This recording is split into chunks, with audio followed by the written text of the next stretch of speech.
Si vous partiez en voyage demain, là, vous partiriez plus dans un endroit proche de ses traditions, culture, spiritualité, plus dans un endroit comme aventure, côté naturel et tout et tout. Chacune des destinations a laissé une empreinte dans mon histoire.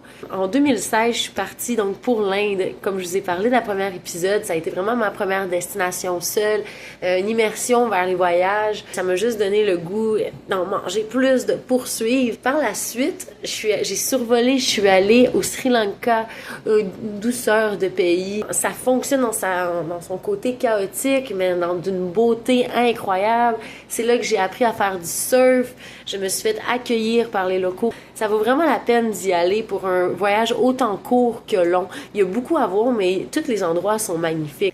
Par la suite, je me suis dirigée en Malaisie. C'est un pays un petit peu plus moderne. Même ça m'a surprise, tu sais, les autobus, l'air climatisé. J'essayais de trouver des autobus locaux. Je voulais vraiment m'imprégner de ce côté-là, justement, un petit peu plus authentique. Mais ça m'a permis tout de même de découvrir différentes cultures. J'ai rencontré des personnes, d'autres touristes. Je me suis trouvée sur une petite île. À un moment donné, c'était juste une petite anecdote que j'ai envie de raconter parce que l'importance d'avoir ces assurances voyage que je pensais pas que c'était aussi important. Vous allez voir au fil du temps aussi à quel point, je vous le jure, achetez-en. Je voyage souvent en pack-sac. J'avais mis ma tente proche de la mer et je me suis ramassée avec un petit grain de sable là, en dessous du verre de contact. C'est niaiseux de même. Je me suis retrouvée avec l'œil boursouflé. Je suis allée voir un local. On a pris un petit bateau. Il n'y avait pas d'hôpital sur cette île-là, fait qu'on s'est rendu à une ville plus grande. By the way, les hôpitaux là-bas, là, c'était tellement incroyable.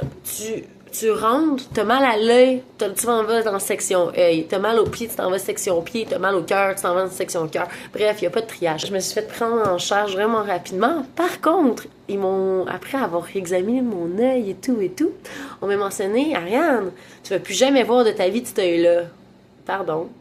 Je vais être aveugle. Oui, c'est fini là. Je vais marcher avec une canne petite. Les assurances étaient prêtes à payer mon vol de retour. Impossible que je retourne au Québec maintenant. Là. J'ai pas fini. Je viens de commencer ce périple. Donc, je prends l'autobus de la Malaisie au Vietnam avec une grosse patch en pensant que ça y est, ma vue, elle ne reviendra pas.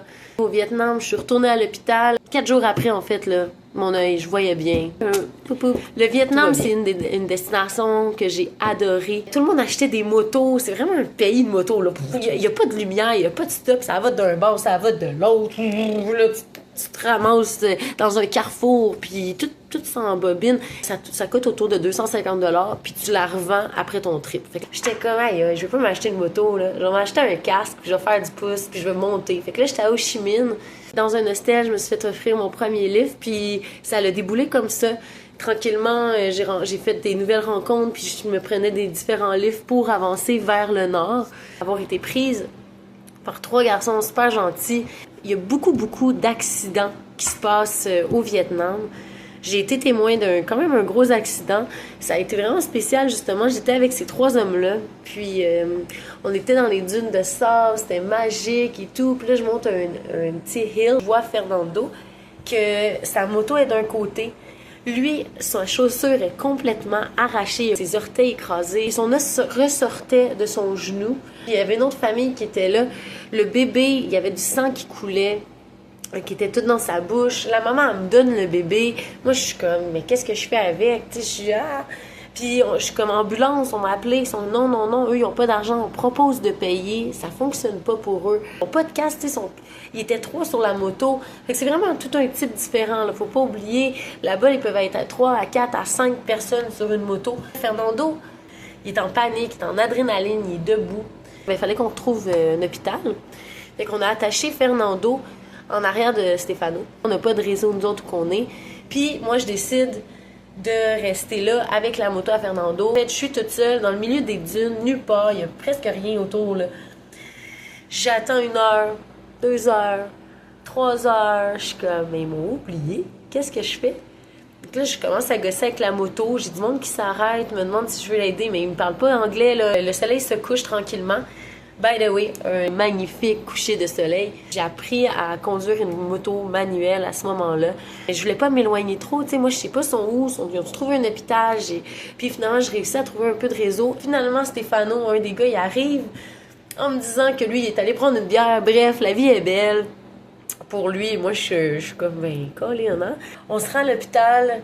Fernando, il a été pris aux soins, puis on a dormi là. On était les seuls qui étaient là. Fernando, il est reparti en autobus jusqu'à Hanoï, puis de là, ben lui, il s'est fait rescue jusqu'en Allemagne. Et nous, on a continué le chemin, et le lendemain, on a rencontré des locaux qui nous ont accueillis chez eux. J'ai dormi sur un hamac là-bas. Je me suis fait demander par un araignée. J'avais un bouton énorme, puis je me demandais c'était quoi. Puis là, j'étais allée à la pharmacie du petit village. Finalement, j'étais allée à l'hôpital. Mais j'ai encore l'importance de ces assurances. On dirait que je fais de la promotion, là. Je devrais vraiment être engagée. Assurance voyage! C'était ma fin de ce beau périple-là du Vietnam. J'avais une dernière destination que je voulais vraiment faire au Vietnam. C'était à Long Bay. Puis il me restait un petit peu d'argent, mais vraiment pas beaucoup. Puis là, en discutant avec le monde de l'hostel, ils m'ont demandé si je pouvais faire un échange quelconque en ayant la possibilité d'aller faire un trip-là. Fait que ça m'a donné vraiment la belle expérience. Et dans le fond, ça m'a fait découvrir le côté un petit peu de guide touristique. Et c'est là que ça a ouvert cette porte-là de mon côté. Parce que maintenant, je suis guide touristique. Mais ça, on en parlera plus tard. Là, je reviens à l'hostel. Puis honnêtement, là... J'en avais vraiment gros sur le cœur. Tu sais, après la Malaisie, l'histoire de l'œil, là, l'araignée, ça fait déjà 6 mois que je suis en voyage. Je commence à m'ennuyer un peu de ma famille, de mes amis. Je sais plus trop si je veux continuer. Je commence à avoir comme le poids en dedans de moi, le choc culturel après le 6 mois, toute seule. Je suis en extase complètement de ce beau voyage-là, mais je me dis, je pense qu'il serait peut-être temps pour moi de retourner au Québec. Fait que j'achète un billet d'avion avec ce qui me reste pour revenir au Québec. Puis là, c'est tellement fou. Ça a été un moment marquant dans ma vie. Je suis arrivée à Vancouver, j'avais un stop de 8 heures avant d'arriver au Québec. Tu sais, là, quand t'as un poids, ses épaules, puis tu te dis, ah, non, c'est pas ça qu'il faut. J'étais allée voir la petite personne au comptoir. Ben, je pouvais me faire rembourser mon billet. Il m'a dit non. J'ai récupéré mon sac et avec le petit $100 qui me restait, j'ai fait du pouce. Je me suis rendue j'avais la seule destination que j'avais déjà entendue, c'était Whistler. J'ai arrêté à Squamish. Wow! En amour. Je vais m'acheter une tente. Je continue mon chemin. J'arrive à Whistler. Je m'en vais à un skatepark. Je me mets à jaser avec du monde. Jase, blablabla. Ils commencent à me dire qu'il y a un spot qu'ils connaissent pour pouvoir mettre ma tente gratuitement. C'est parfait, c'est à 8 km de Whistler. Je me suis acheté un vélo. Fait que l'importance de ces achats-là, tu sais, c'est fait que ma tente, le vélo, pour pouvoir me déplacer, de la nourriture pour mes premières journées, trouver un emploi. Let's go. Fait que finalement, là, ce spot-là, je suis restée pendant 1 mois et quelques. J'ai économisé de l'argent, j'ai fait des rencontres incroyables, j'ai découvert un endroit incroyable. Le Canada, la nature, les aventures, c'est beau! C'est tellement beau. Moi, le BC, c'est ma deuxième maison maintenant. Cette croisée de chemin-là, le moment qui me fait suivre mon instinct en me disant « Non, Ariane, tu t'en vas pas à la maison. Tu t'en vas continuer ton trip. Tout est possible. C'est fou. C'est comme si tout s'enlignait pour que la vie, elle me le donnait. Puis je le prenais, je le savourais. J'étais tellement reconnaissante de mes choix, Personnellement, je pense qu'être reconnaissant est vraiment important, mais être reconnaissant de qu'est-ce que toi tu choisis comme choix, à un point de lumière, un point de juste de bien-être, là. La vie est magique, genre. C'est ça qui est fou. Finalement, avec toutes ces belles rencontres-là et l'argent que j'ai un petit peu mis de côté, j'ai fait une partie du BC sur le pouce et aussi une partie du BC avec 2 formidables personnes que j'ai rencontrées. Ça m'a permis vraiment de découvrir. Et là, je suis retournée au Québec. Fait que j'ai fait pour ma première fois du BC au Québec. Avec resté 1 semaine. En 1 semaine, je me suis repétrolisée. Ça a vraiment été le terme que j'ai trouvé. Je me suis ressourcée. J'ai pris ce moment-là. À gauche, à droite, je suis allée voir tout le monde que j'ai pu. Puis d'un coup sec, j'ai juste fait comme, oh mon Dieu, mais j'ai vraiment envie de continuer.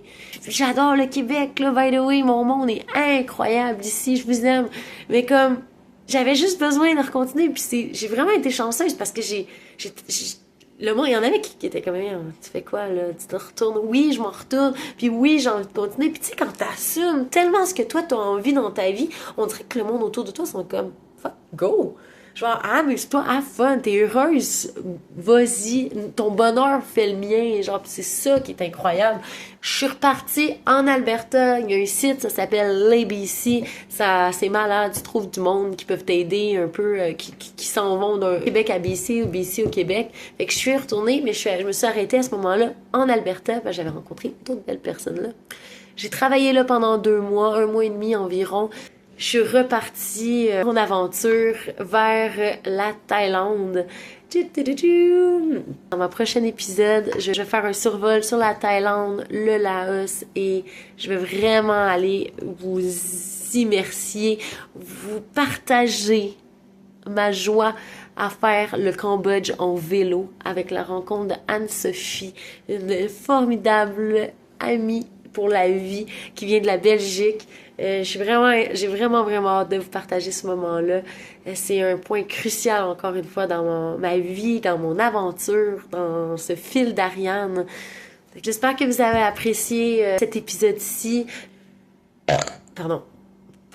J'espère que vous avez apprécié cet épisode-ci. La prochaine va être mardi autour de 6h. Avant de quitter, en fait, j'ai une petite question à vous poser. N'hésitez pas à me répondre dans les commentaires.